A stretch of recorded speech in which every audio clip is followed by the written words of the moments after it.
হ্যাঁ রে লুপা, তুই তো বাড়ির কোনো কাজ করিস না, ছেলে তোকে কি দেখে পছন্দ করলো? জানো মা, ছাদের উপরে যখন আমি ওইসব ভিডিও দেখছিলাম, আমার পুকুরে আঙুল দিয়ে কত কত করছিলাম, আর তোমার হবু জামাই ছাদে দাঁড়িয়ে দেখে নিয়েছে। আমাকে বলছিল আর কতদিন আঙুল ঢুকাবি, কাছে আসবো, আমার যন্ত্র দিয়ে তোর পুকুরে ভাইব্রেশন করে দেবো।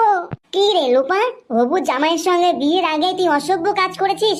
জানো মা, আমি যখন কলে জল আনতে গেছিলাম, তোমার হবু জামাই আমার ওইখানটায় আঙুল ঢুকিয়ে দিয়েছে, তখনই ওর আঙুলে রক্ত লেগে গেছে। তার মানে হবু জামাই তোর পুকুরে টুনটুনি ঢুকিয়ে ফাটায়নি, আঙুল ঢুকিয়ে ফাটিয়েছে। ওই জন্যই তো মা প্রথম ঢুকানোর সময় ব্যথা করেনি। হবু জামাই তোমাকে কোথায় নিয়ে গেছিল গাপাগাপ করতে? তোমার জামাইয়ের বাবার পকেট থেকে 3,000 টাকা চুরি করে হোটেল ভাড়া করেছিল, তাও ওই হোটেল। মিথ্যে কথা, ওটা তো হতেই পারে না। জানো মা, যখন ওই হোটেলে টিকিট বুক করছিলাম তখন আধার কার্ড চেয়েছিল, আধার কার্ড ছিল না বলে আমাদেরকে বুক করতে দেয়নি। তখন দুজনা কচু বাগানে গেছিলাম ঘাপা ঘাপ করতে। জানো মা, তোমার হবু জামাইয়ের টুনটুনি পাখিতে শুয়োপোকা কামড়ে দিয়েছিল। আমি তখনই সঙ্গে সঙ্গে মুখে নিয়ে